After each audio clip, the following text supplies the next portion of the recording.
Ayun mga gawiks, ang masayang hapon sa lahat dyan, no? Saan man tayong sulok ng daigdig na roon. At ngayon sa hapon na ito mga gawiks, mayroon tayong isang, ito, yan. Ito yung dinidikit sa dingding mga gawiks, no? Wall pan, yan. So ito ay sira at ating ayusin ngayon. Kung kaya pa nating ayusin, kung ang mga sira nito ay mild lang, yan. Kung ang sira ay kapasitor o kaya yung kanyang thermal fuse. Pero kapag motor na mga gawiks ay hindi natin kagad ito maayos, no, kung papalitan ito ng motor, no. So ngayon atin munang i-diagnose kung ano ang sira nito mga gawiks at ating buting-tingin, bubuksan natin tong mga kanyang cover dito ng motor, no, at saka yung dito sa switch. Ayan, ito yung switch niya mga gawiks, yung binabatak, no. So yan. So umpisahan na natin mga gawiks ang pagbaklas. At siyempre mga gawiks, kung ikaw ay napaligaw lang sa aking YouTube channel, huwag kalimutan pa-subscribe na lang. At siyempre, bell all mo na rin para updated ka sa lahat ng ating mga upload na video. At pakishare na rin mga gawiks. So, umpisahan ko na ang ating pag-DIY repair sa anumang mga kasangkapan sa bahay, kagamitan na ating available na pwedeng ayusin. So, ngayon ito ay ang wall pan. So ito ngayon mga gawiks, ang ating bubuksan, no. Ayan. At para matis natin yung kanyang wire dito. Buksan muna natin tong kanyang cover dito sa kanyang switch. So yan. At siyempre yung cover ng motor mga gawiks, para matis natin yung kanyang kapasitor o yung wire niya kung may palo. Ito pala ay bakal. So yan na mga gawiks. So yan yung hitsura nya. So ito yung kanyang wiring, no. So ititest natin to mga gawiks kung buo, no. Kuha tayo ng ating anting-anting, yung ating tester.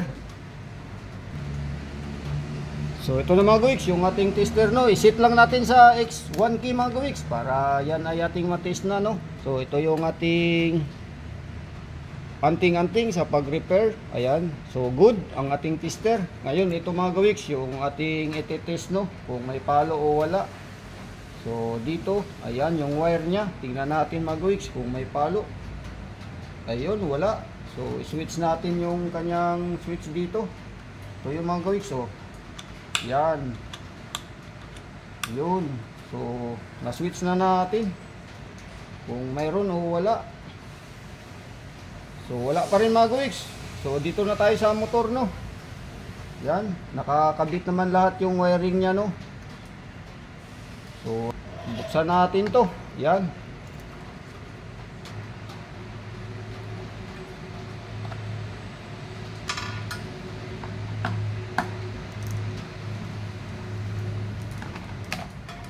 So yan na mga gawiks ang motor, no. Ang ating chichik ngayon, titingnan natin.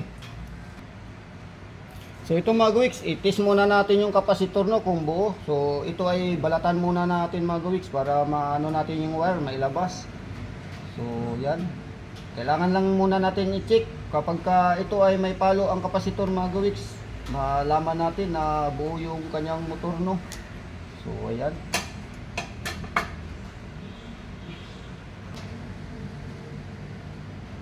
So ito na mga gawiks, nabalatan na natin, no. Yan. So lumabas na yung dalawang wire niya. Ayan, silver.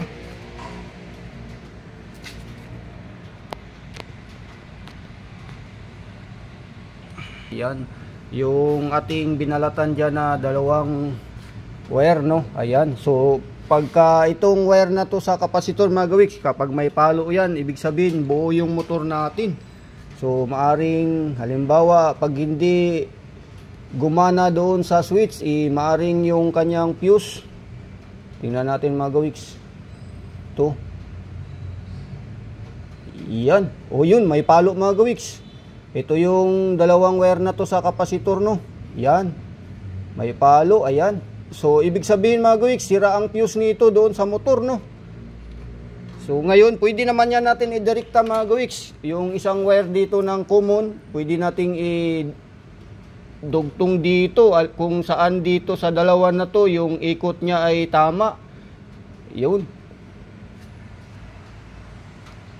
So So ayan mga gawiks, yung gagawin pala muna natin ay rekta lang muna natin to mga gawiks. So paano ba ngayon magrekta? Ito yung rekta na sinasabi natin na hindi tayo maglagay ng kanyang thermal fuse mga gawiks, no? Yung pinaka common niya mga gawiks ay ito yun. Ayan, ito yung kanyang plug, yung power cord, no? So yung kulay itim, ito yung papunta dito. Yan, ito yun. Yan. So yung puti, ito yung sa mga switch, no. So ibig sabihin mga gawiks, ito yung pinaka common, kulay gray. Ito yung diretso sa motor, no, kulay gray na to. So ito yung ating kukunin dito para idugtong natin, irekta natin sa kapasitor mga gawiks. Yung kulay gray, yan, ito yung common. Hanapin natin dito ngayon mga gawiks, kasi yung kanyang kulay sa switch niya, yung 1, 2, 3 ay yung ito, yung white, yellow at saka red.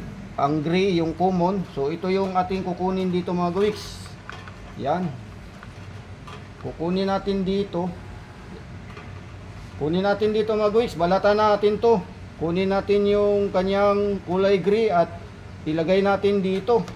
Yan. Sa either dito sa wire na to, isa sa kanyang kapasitor. Ayan, dalawa to. So kasi maring baliktad ang ikot kapag nagkamali tayo sa isa.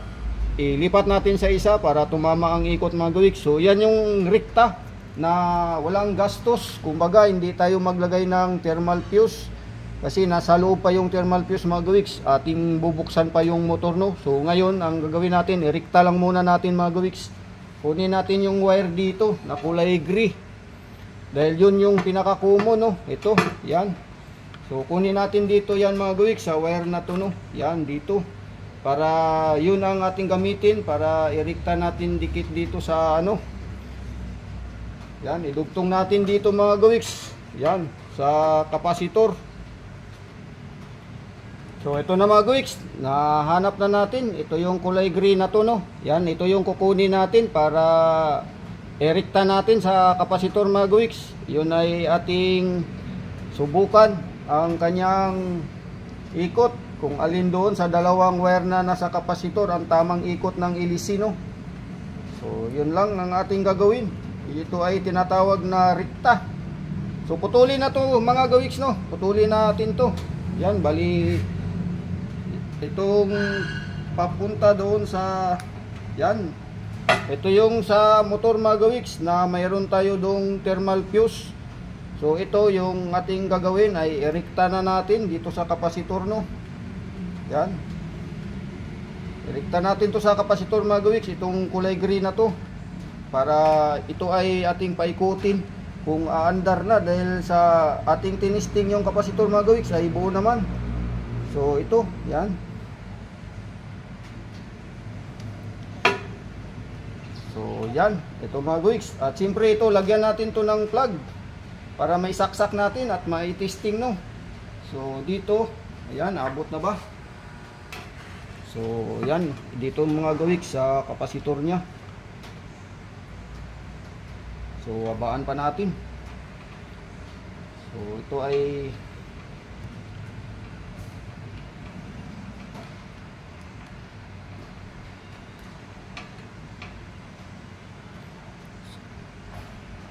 so mukhang abot na mga gawiks.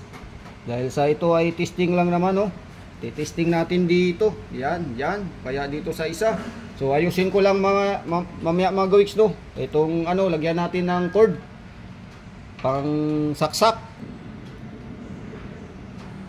So ito na ngayon mga gawiks. Naglagay na tayo ng power cord dito, no. Yan.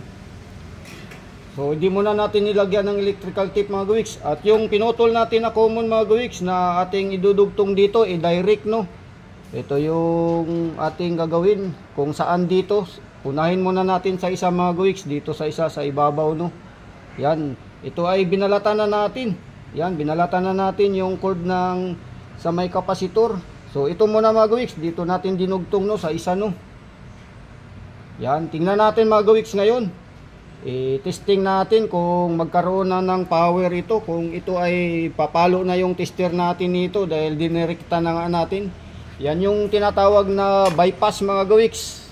Bina-bypass natin dahil nirekta lang natin yung wire, no. So yan. ating tingnan ngayon mga gawiks, yung ating multi-tester, no. So ito yung multi-tester natin. Lagay lang muna natin dyan. Dahil sa dinugtong natin ang isang wire doon sa kanyang kapasitor, no. So ngayon ito yung power cord mga gawiks. Ayan, isa dito, no. Ayan. Kung ito ay may palo, ibig sabihin iikot na yung motor, aandar na. Ayan yung ating multi-tester mga gawiks. Ayun na mga gawiks, no. Pumalo. Ayan. So dahil sa pumalo yan, hindi pa tayo sure na tama yung paglagay natin dito sa wire na to, dito sa isang wire sa kapasitor, dahil baka baliktad ang ikot. Kapag baliktad ang ikot mga gawiks, dito tayo sa isa tayo mag-bypass dito. Yan, kung baliktad ang ikot ng LEC. So ngayon, para secure, lagyan natin to mga gawiks ng electrical tape, no. Ito yung power cord na ating ginawa. Ayan. Yan yung kapasitor mga gawiks. Ayan. Ito, isang wire at saka yung isa. Ito. So dito tayo sa taas mga gawiks, nag-bypass muna. So hindi tayo sure kung tama yan. So yan ay ating subukan. So ngayon mga gawiks, isasaksak na natin kung aandar na. So gagawin natin, lagyan natin ng paper tip lang mga gawiks para ang ikot ay alam natin kung pakaliwa o pakanan. So ayan mga gawiks, yan. Kung ang ikot ay pakanan, halimbawa papunta dyan, ay tama ang ating kabit ng wire dito sa kapasitor, sa rekta, no. So ngayon isasaksak na natin mga gawiks kung aandar. So yan, hilahin natin ang power. So ayan mga gawiks, ayan na, mandar na mga gawiks, oh. So ibig sabihin buo na mga gawiks, buo na yung ginawa natin. So yan ay number 1. Ayan. So ito ay ikakabit natin sa pader, no. Yan. Ayan na, oh. Ayan na mga gawiks, buo na, tama yung ikot mga gawiks. So ayan, tama ang ikot.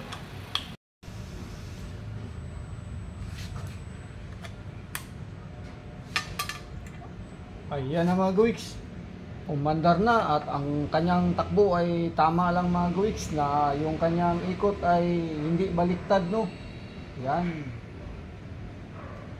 So ayan na mga gawiks, ayan yung ating binaypass. Pero yan ay temporary lang mga gawiks, no. Temporary bypass lang kasi hindi natin nalagyan ng thermal fuse. Dapat ang tama niya ay may thermal fuse mga gawiks. So ayan.